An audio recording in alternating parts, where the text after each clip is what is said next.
Jumpa lagi di channel Kerot Susu. Novel Dr. Genius Fang Qiu. Bab 381. Melihat bahwa pria berpakaian putih membuat langkah yang menentukan, semua orang semakin dingin di atas kapal.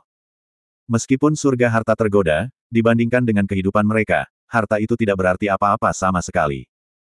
Tepat ketika semua orang akan mundur, tiba-tiba seseorang melontarkan pertanyaan. Seorang pria memandang He Gaoming dan bertanya, "Pemilik kapal, kami tidak mendapat apa-apa dari perjalanan ini, mungkin Anda harus mengembalikan uang itu kepada kami." "Ya, kembalikan, kembalikan. Ini bukan uang banyak. Hanya masing-masing 500. Sejenak, banyak orang bergema dan berteriak bersama. Ketika He Gaoming mendengar itu, wajahnya menjadi gelap. "Kenapa aku peduli apakah kamu mendapatkan sesuatu atau tidak?" Memalingkan kepalanya untuk melihat orang-orang di atas kapal, He Gaoming berkata dengan adil dan sangat seolah-olah dia akan bertarung dengan orang-orang yang berani meminta uang darinya. "Alasan mengapa kalian semua naik ke kapal adalah untuk membiarkan aku membawamu ke tempat di mana Heaven Treasure berada. Sekarang aku membawamu ke sini. Andalah yang tidak memiliki kemampuan untuk mengambil harta itu. Dan saya tidak ada hubungannya dengan itu. Anda sudah menggunakan perahu saya dan tiba di tujuan Anda. Mengapa Anda membiarkan saya mengembalikan?" Ketika itu keluar, semua orang di kapal tertegun. Dia sepertinya menegaskan maksudnya. "Tapi kita belum mencapai tujuan." Salah satu dari mereka berdiri dan menunjuk ke sekeliling. "Kamu bilang kita sudah sampai.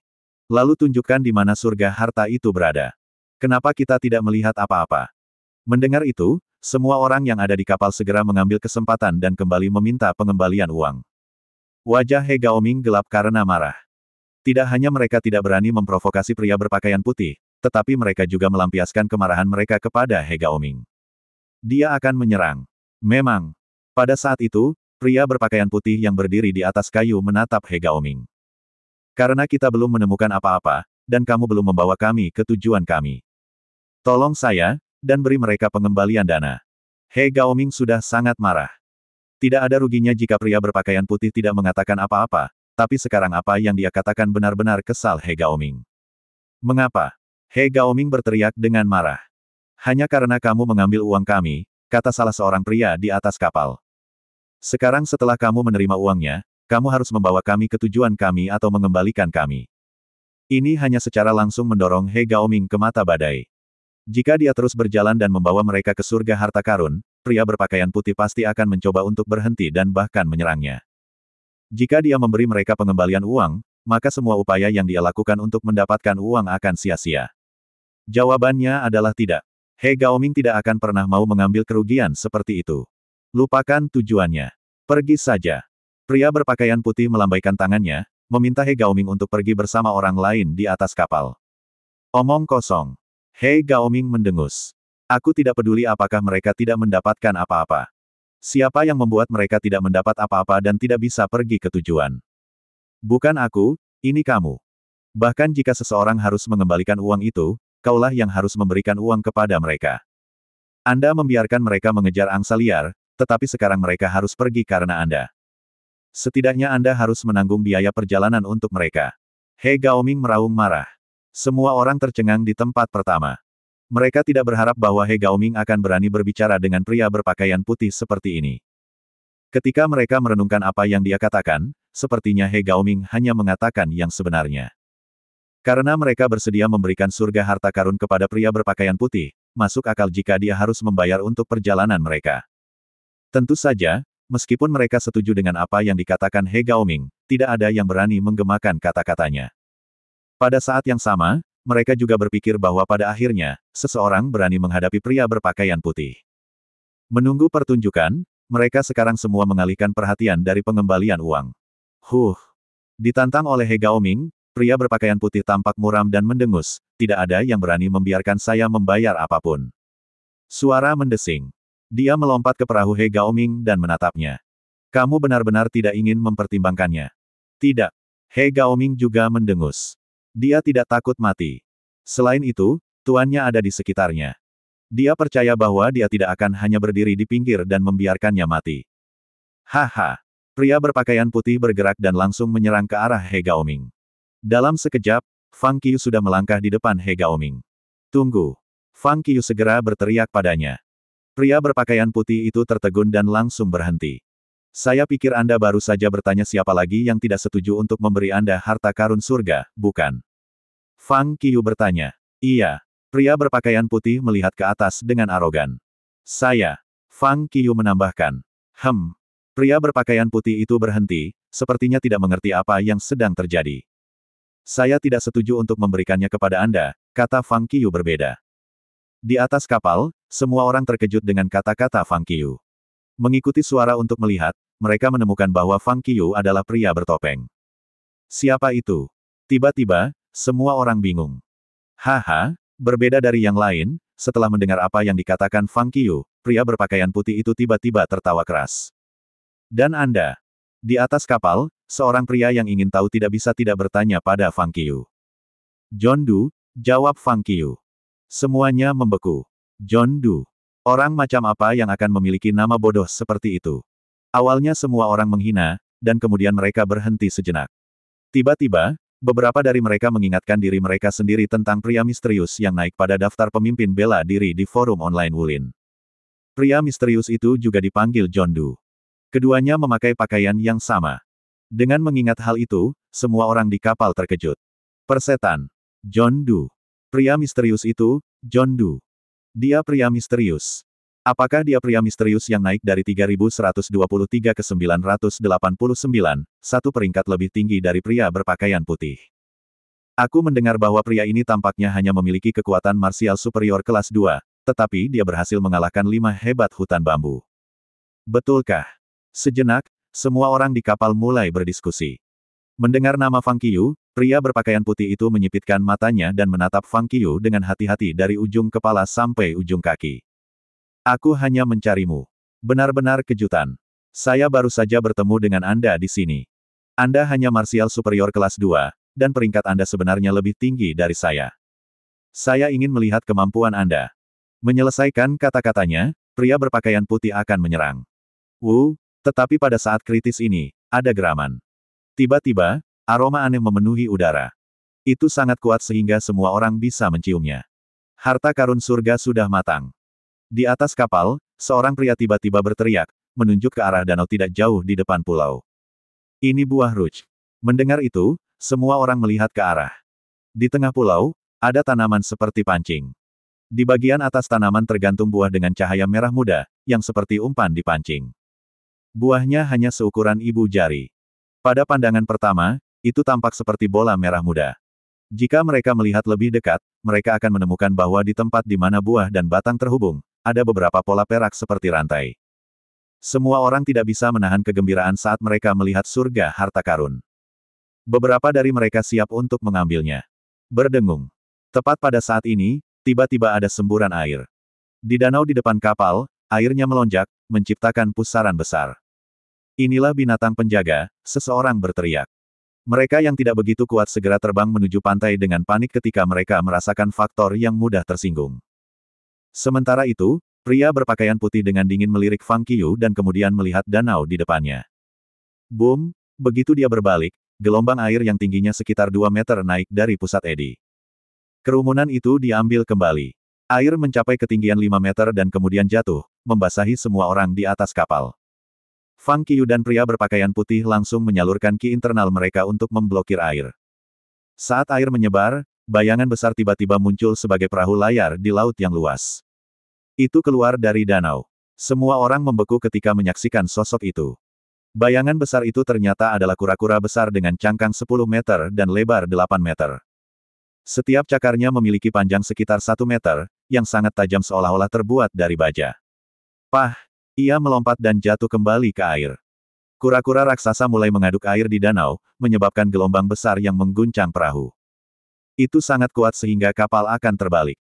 Sebagian besar orang tidak berani berlama-lama di atas kapal dan segera menggunakan ki internal mereka untuk terbang dengan cepat ke pantai. He Gaoming adalah salah satunya. Pergilah.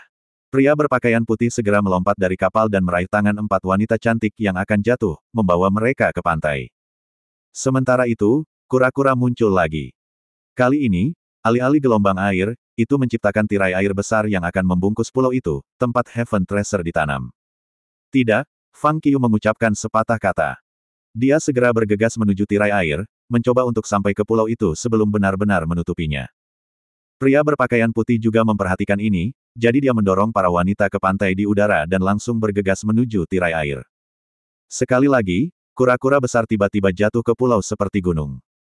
Tirai air, rusak oleh kura-kura, ditutup dengan cepat. Mengusir.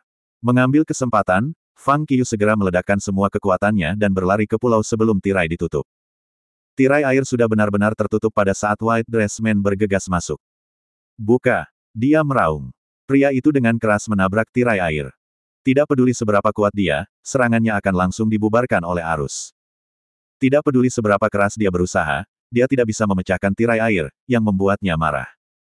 Karena dia tidak bisa berbuat apa-apa, dia buru-buru kembali ke pantai untuk menunggu. Dia akan mendapatkan buah merah tidak peduli itu dipegang oleh pria misterius atau kura-kura besar. Di dalam tirai air, Fang Qiu, yang ditarik ke pulau, kebetulan mendarat di belakang kura-kura. Kura-kura itu terus merangkak maju seolah-olah tidak memperhatikan Fang Qiu. Ia membuka mulutnya lebar-lebar, mencoba menelan buah itu dalam satu gigitan. Ini adalah milikku. Fang Qiu terkekeh dan segera menginjak cangkang kura-kura besar. Dalam sekejap, dia bergegas ke kepala kura-kura besar. Dia akan menggunakan kekuatannya untuk bergegas ke depan. Ketika dia meraih buah nakal 3 meter di depannya, kura-kura besar, yang tidak memperhatikannya, tiba-tiba mengangkat kepalanya dan akan menggigit Fang Qiu dengan ganas. Terima kasih masih bersama channel Carrot Susu. Bab 382.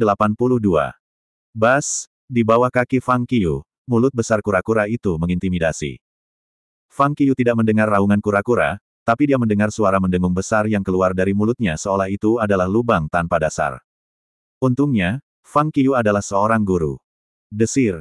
Di bawah mulut burung nasar seperti kura-kura besar, Fang Qiu bergerak dan segera bergegas keluar. Kura-kura gagal mencapai Fang Qiu. Itu sangat marah ketika melihat Fang Qiu berlari ke buah nakal. Itu menghantam tanah dengan cakar depannya, bergegas menuju Fang Qiu seperti banteng yang marah. Ini kuat. Merasakan arus yang dibawa oleh kura-kura besar saat naik, Fang Qiu khawatir. Dia segera berbalik. Pada titik ini, dia tahu bahwa dia tidak bisa menghindarinya. Karena buah merah tepat di depan, begitu dia menghindari serangan kura-kura, maka kura-kura pasti akan menelan buah nakal. Jika dia langsung mencari buahnya, kura-kura akan langsung menelannya dan buah nakal. Satu-satunya cara untuk mengatasi masalah ini adalah dengan memblokir kura-kura. Berbalik, Fang Qiu menghadapi kura-kura raksasa. Dia mengambil napas dalam-dalam, menurunkan tubuhnya dan mengulurkan tinjunya. Saat kura-kura itu mendekatinya, Fang Qiu segera meraih kura-kura di ujung mulutnya. Lalu dia menekan dengan paksa. Dia menyalurkan semua ki internal dari 2 meridian yang dibuka kembali.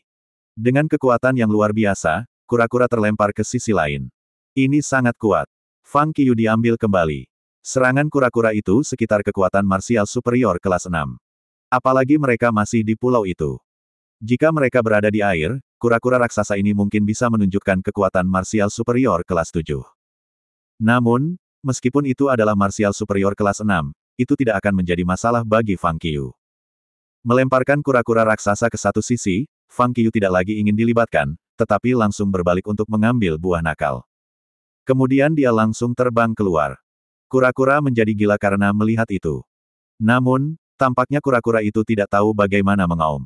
Itu terus menggedor lantai dengan cakar, membuat tabrakan keras. Dan cakar tajamnya masuk lebih dalam ke tanah. Dengan kecepatan pencahayaan, ia berlari menuju Fang Qiu. Mungkin karena buah nakal diangkat oleh Fang Qiu, atau kura-kura itu sangat marah sehingga lupa mengendalikannya, tirai air yang menutupi seluruh pulau berubah menjadi tetesan air hujan dan runtuh tiba-tiba. Di kejauhan, orang-orang yang telah menunggu segera melihat bahwa Fang Qiu dikejar oleh kura-kura raksasa. Arah kemana Fang Qiu menuju adalah danau yang mereka tinggali sebelumnya. Pria berpakaian putih itu meraung dengan marah, "Beri aku harta surgaku." Kemudian dia segera melompat ke air, menginjak kayu apung di air dan mengejar Fang Qiu. Tapi Fang Qiu tidak berlari dengan kecepatan penuh. Sebenarnya, dia sengaja menjaga jarak dengan kura-kura, untuk memancingnya untuk mengejarnya. Lagi pula kura-kura benar-benar mendapatkan kekuatan yang kuat. Mungkin pria berpakaian putih bisa berhadapan dengan kura-kura di darat, tetapi begitu berada di air, dia tidak bisa mengalahkannya sama sekali. Sejak buah nakal diambil, kura-kura sudah menjadi gila. Alasan mengapa Fang Qiu menjadikan dirinya sebagai umpan untuk memikat kura-kura raksasa adalah karena ia takut kura-kura gila itu akan menyerang orang lain dan melukai mereka. Berhenti di sana. Beri aku buah nakal. Menginjak batang kayu, pria berpakaian putih berteriak dengan marah. Di pantai, semua orang mengerutkan bibir ketika mendengar apa yang dia katakan. Anda bahkan tidak bisa sampai di pulau itu. Bagaimana dia akan memberikannya padamu? Bahkan jika tidak ada pria misterius, buah merah ini hanya akan jatuh ke mulut kura-kura. Kamu pikir siapa kamu ini? Rupanya, semua orang tidak puas dengan kenyataan bahwa pria berpakaian putih itu berusaha menjadikan buahnya lebih awal. Heaven Treasure adalah apa yang Anda dapatkan ketika Anda beruntung. Ayo pergi. Melihat pria berpakaian putih mengejarnya, semua orang mulai naik ke kapal dan mengejar mereka. He Gaoming, yang telah bersembunyi di antara orang banyak, memutuskan untuk tidak mengejar mereka. Bagaimanapun, itu adalah tuannya yang memiliki buah Rouge. Dia tidak bisa menerimanya bahkan jika dia mengejar mereka. Mungkin dia bahkan akan melibatkan tuannya untuk kehilangan buah merah, jadi dia tidak bisa melakukan hal seperti itu padanya. Karena itu, ketika dia melihat para praktisi seni bela diri berebut perahu, dia segera pergi. Dia takut ada orang yang sadar dan meminta uang kepadanya. Selain itu, ia harus bergegas ke kapal lain untuk mengumpulkan uang. Dia memang mendapatkan uang kembali dengan menagih orang ke kapal ini, tetapi itu tidak cukup. Dia akan menghasilkan banyak uang karena dia mengumpulkan semua uang dari semua kapal. Ketika Fang Qiyu melihat pria berpakaian putih dan praktisi seni bela diri lainnya mengejarnya, wajahnya berubah, dan dia segera mempercepat. Dia tidak takut kalau orang-orang itu akan datang dan mengambil buah nakal darinya. Dengan kekuatannya, tidak ada orang yang hadir dapat mengambil apa yang ada di tangannya.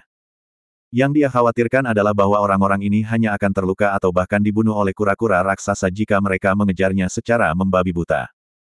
Jadi sekarang dia harus mempercepat dan membawa kura-kura ke suatu tempat lebih jauh. Akibatnya, saat Fang Qiyu berlari lebih cepat, kura-kura raksasa itu juga tanpa henti meronta-ronta air dan mengejarnya. Pria berpakaian putih itu juga cepat-cepat mengejar ketinggalan. Namun, Fang Qiyu terlalu cepat. Setelah mengarahkan kura-kura ke hamparan air yang luas, Fang Qiyu menghilang tiba-tiba. Penyu raksasa itu mengamuk begitu Fang Qiyu menghilang. Bahkan pria berpakaian putih itu geram. John Du, kemarilah dan kembalikan buah nakalku. Dia meraung dengan ganas saat Fang Qiyu menghilang seolah-olah dia benar-benar lupa bahwa kura-kura raksasa itu tepat di depannya. Namun, kura-kura raksasa yang sedang marah dan tidak punya tempat untuk melampiaskan kemarahannya mendengar raungan pria berpakaian putih. Itu langsung berbalik dan menatap pria itu, memberinya serangan yang tak terduga. Seperti yang bisa dilihat, manusia semua sama. Mereka semua ditakdirkan untuk mati. Pria berpakaian putih itu juga geram. Menyaksikan bahwa kura-kura itu memukulnya, dia menyerang dan juga melampiaskan kemarahannya padanya. Kura-kura menyerang balik karena tidak akan pernah mundur. Mereka bertengkar serius. Ombak yang melonjak akibat pertarungan sengit terus-menerus mengguncang perahu, membuat mereka merasa seperti berada di lautan.